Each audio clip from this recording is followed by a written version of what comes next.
Hello बच्चों, I am Pulkit Sharma your physics mentor. आज हम मैकेनिकल प्रॉपर्टीज ऑफ सॉलिड्स का पार्ट नंबर 3 और जिसका नाम है स्ट्रेस स्ट्रेन कर्व, उसके बारे में चर्चा करेंगे या ग्राफ भी बोल सकते हो। ध्यान रखिएगा जी, बहुत ही नादान और बहुत सिंपल सा टॉपिक है। एक डायग्राम मात्र से आपको पूरी थ्योरी का, पूरी स्ट्रेस स्ट्रेन का समझ आ जाएगा, पर जो आपके 7 से 8 मिनट वो डायग्राम पे लगेंगे उस पर कॉन्सेंट्रेट करना, काम तभी बनना स्टार्ट हो जाएगा। चलिए शुरू करते हैं। इसको करते हैं नीचे, इसको करते हैं हम कहीं भी नहीं, इसको करते हैं साइड में और जूम करना स्टार्ट करते हैं। सुनिए जी, ये जो आपको थ्योरी दिख रही है ये 5 से 6 या 7 से स्लाइडों में लिखी हुई है और वो 7 के 7 थ्योरी आज इस डायग्राम में बता देंगे। बिल्कुल तरीके से प्यार से काम करेंगे और काम बनना स्टार्ट हो जाएगा। आइए जी, पहले हम बात, इसको मैं जूम करके बता रहा हूँ आपको ना। पहले हम जब बात करते हैं स्ट्रेस प्रोपोर्शनल स्ट्रेन की बात करेंगे। कैसे बात करेंगे? सुन, आपको O से A तक का पॉइंट दिख रहा है, बिल्कुल करेक्ट है। ये जो पॉइंट है ना बेटा, ये जो लाइन है ये इसको डिनोट कर रही है स्ट्रेस स्ट्रेन को। आप बोलोगे कैसे? बेटा स्ट्रेस की वैल्यू बढ़ाएगा, स्ट्रेन की वैल्यू में थोड़ा सा इंक्रीमेंट आना स्टार्ट होगा। फोर्स रिस्टोरिंग फोर्स की बात करता है, डेल्टा एल एलोंगेशन की बात करता है, ए एरिया की बात करता है, एल ओरिजिनल लेंथ की बात करता है। ध्यान रखना चाहिए, इन चीज़ों को भूलना नहीं। मतलब हम अगर फोर्स अपॉन एरिया बोलेंगे तो डेल्टा एल अपॉन एल बोलने में हमें किसी प्रकार की कोई कष्ट या तकलीफ नहीं होगी। ठीक है, अब मेरी बात सुन। आप इलास्टिक लिमिट को जानते हो? अरे कैसे लिख रहे हो? हाथ से लिख रहे हैं। आ जाओ, इससे क्रॉस किया, इससे क्रॉस किया तो हमारी लिमिट, हमारा बांध टूट जाएगा, हम अपनी ओरिजिनल कंडीशन पर नहीं आ सकते। ये बात जानते हो, मानते हो, मानना पड़ेगा। अच्छा, मैंने बोला O से A तक तो किसी प्रकार की कोई दिक्कत नहीं है। इस रीजन को बोलते हैं प्रोपोर्शनल लिमिट। इस पे लिखा हुआ है, मैं कलर चेंज करके लिखता हूं, इसको बोलते हैं प्रोपोर्शनल लिमिट। अब देख क्या हुआ, आपने बोला नहीं सर थोड़ा सा और काम करते हैं। हमने बोला चलो ऐसा करो, B तक खींच लो। मैं कलर चेंज किया हुआ है, आपको तकलीफ मत करना हो इसलिए इसको यूज कर रहा हूं। आप B तक पहुंच गए, यहां तक भी किसी वायर ने बोला, मैं वायर को इंडिकेट कर देता हूं ताकि आपको दिक्कत ना रहे। मैंने बोला कोई बात नहीं, आप करिए काम, आपको कोई दिक्कत नहीं है। आपने B तक खींच लिया, मतलब आपने एक वायर ली, उसको A तक खींचा, चलो कोई बात नहीं। फिर आपने B तक खींचा, मैंने कहा कोई बात नहीं, यहां तक खींचो, हम वापस O पर आ जाएंगे। वापस कहां पर आ जाएंगे? अपनी ओरिजिनल कंडीशन पर आ जाएंगे, हमें कुछ नहीं फर्क पड़ता। ये आपकी है इलास्टिक लिमिट। और इलास्टिक लिमिट कहां पड़ी है? हुक्स लॉ से पहले पड़ी है, लास्ट लेक्चर में पड़ी है, जाके देखो। या इसको बोलते हैं यील्ड पॉइंट, यील्ड पॉइंट भी बोल देते हैं। क्या काम था? आराम से O से A तक स्ट्रेस प्रोपोर्शनल स्ट्रेन खत्म। B पे पहुंचे, जैसे ही थोड़ा कचरा हो गया, B पे हम जैसे ही पहुंचे, हमने देखा कि यहां तक भी अगर आ रहे हो तो काम बन सकता है, हम ओरिजिनल कंडीशन पर आ सकते हैं, क्योंकि हमने स्ट्रेस को बढ़ाया। स्ट्रेस को बढ़ाया तो हमने बोला लेंथ में भी इंक्रीज होना स्टार्ट होगा। हाँ या ना? ठीक बात है। यहां तक आप पहुंचे, इसको इलास्टिक लिमिट बोला, मतलब आप ओरिजिनल पर आ गए। ये आपकी लिमिट थी। अब आपको बताइए, अगर आपने लिमिट क्रॉस करी, कहानी खत्म।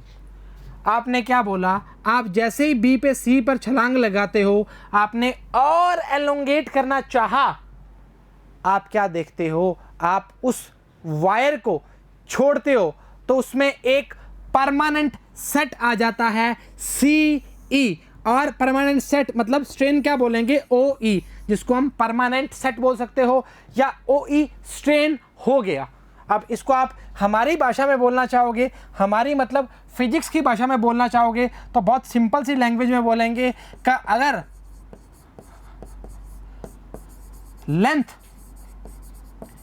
L है तो डेल्टा L और आ गया। कहां से आ गया? अरे बेटा इलास्टिक लिमिट पार की तो ही आया ना, तो हम क्या बोलेंगे? L plus delta L। अब ये डेल्टा L हम इसको बोलेंगे परमानेंट सेट हो गया, इसमें अब कोई चेंज नहीं कर सकते। आपने लिमिट से क्रॉस किया, मतलब उसको लिमिट क्रॉस करते ही डेल्टा L का काम हो गया, काम बन गया। चल ठीक बात है। अब देख, अब मटेरियल कैसा हो जाएगा, अब मटेरियल पूरी तरह प्लास्टिक की तरह बिहेव करना स्टार्ट कर देगा। प्लास्टिक की तरह कैसे बात कर सकते हैं, जैसे आप स्ट्रेस थोड़ा सा बढ़ाते हो, स्ट्रेन की वैल्यू बहुत ज़्यादा बढ़नी स्टार्ट हो जाती है। स्ट्रेस थोड़ा सा बढ़ाते हो, स्ट्रेन बहुत ज़्यादा बढ़ता है। इस चीज़ से वाकिफ हो, होना भी चाहिए, ठीक है। अब देखिए इस पूरे रीजन के अंदर इस भाग को, जो हम पार्ट को हम बोलते हैं, अब जो है प्लास्टिक की तरह बिहेव करना स्टार्ट कर देगा। अगर आप इसके बाद भी स्ट्रेस को, अब देखिए एक पॉइंट यहाँ बना सकते हैं हमें, एक पॉइंट यहाँ बना सकते हो, सी डी या ई बना सकते हो। इस पॉइंट के बाद आप थोड़ा सा स्ट्रेस लगाओगे ना, तो आपकी जो भी लिक्विड है लिक्विड की तरह बिहेव करने लग जाएगी। लिक्विड मतलब आपकी जो मटेरियल है वो लिक्विड की तरह बिहेव करने लग जाएगी, एकदम से टूटना स्टार्ट होगा, ब्रेक होना स्टार्ट हो जाएगा। आप समझिए, आप किसी भी रबड़ की बात कर सकते हो। रबड़ में क्या होता है, आप खींचते हो, आप पूरा खींच देते हो, उसका रंग भी बदलना स्टार्ट हो जाता है, आप उसको छोड़ते हो, अपनी ओरिजिनल कंडीशन पे आता है। आप खींचते हो, एकदम छोड़ देते हो या एकदम और खींच देते हो तो टूट जाता है। उसके पास एक ही कंडीशन है, या तो उसका फ्रैक्चर पॉइंट बहुत पास में है, मतलब फ्रैक्चर पॉइंट वो बीच की कंडीशन है ही नहीं उसकी, फ्रैक्चर पॉइंट से टूटता ही है, हाँ या ना, बिल्कुल सही बात है। आपने और खींचना स्टार्ट किया और एट द एंड वो क्या हो गया, प्लास्टिक के बाद तो फिक्स ही हो जाता है, वो टूटेगा ही, क्योंकि बहुत रैपिडली स्ट्रेन बढ़ना स्टार्ट होता है, और रैपिडली स्ट्रेन बढ़ना स्टार्ट होगा तो एट द एंड वो क्या होगा, ब्रेक हो जाएगा, फ्रैक्चर पॉइंट आ जाएगा, उसका कहानी खत्म हो जाएगी। एक बार मैं आपको वापस थोड़ा सा रिपीट कराता हूँ, जो ये 6 से 7 मिनट हमारे लगे हैं, ये बड़े ही कामदायक है और बहुत ही लाभदायक हैं। इस चीज़ की मेरी गारंटी है। जो हम थ्योरी पढ़ने वाले हैं इसमें आपको बहुत ही इंटरेस्ट आने वाला है और बहुत ही काम बनने वाला है। इतनी बातें बोल दी तो काम करना स्टार्ट ही कर देते हैं। आइए, उससे पहले 3 चीज़ें बताऊँगा। मटेरियल्स के बारे में बताना चाहूँगा। एक होता है डक्टाइल, एक होता है ब्रिटल,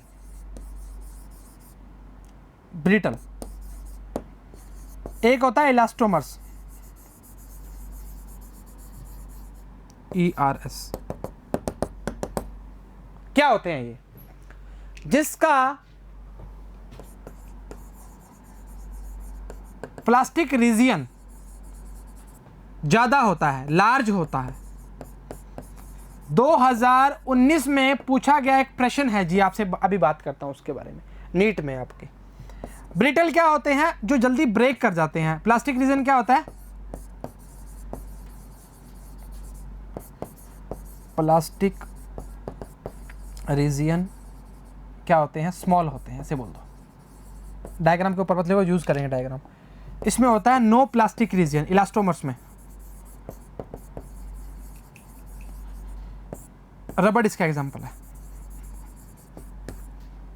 प्लास्टिक रीजन का ये क्या होते हैं, शीट्स की बात करते हैं, बड़ी बड़ी शीट्स बनती है ना, उसकी बात करते हैं। उसमें है क्या, अरे हाँ रे, सही बात है। अब देख, एक बात सुन, बिस्कुट देखा है, बिस्कुट को ऐसे कड़क करके तोड़ देते हैं, टूट जाता है। हम क्या बोलते हैं, वो क्या है, ब्रिटल है।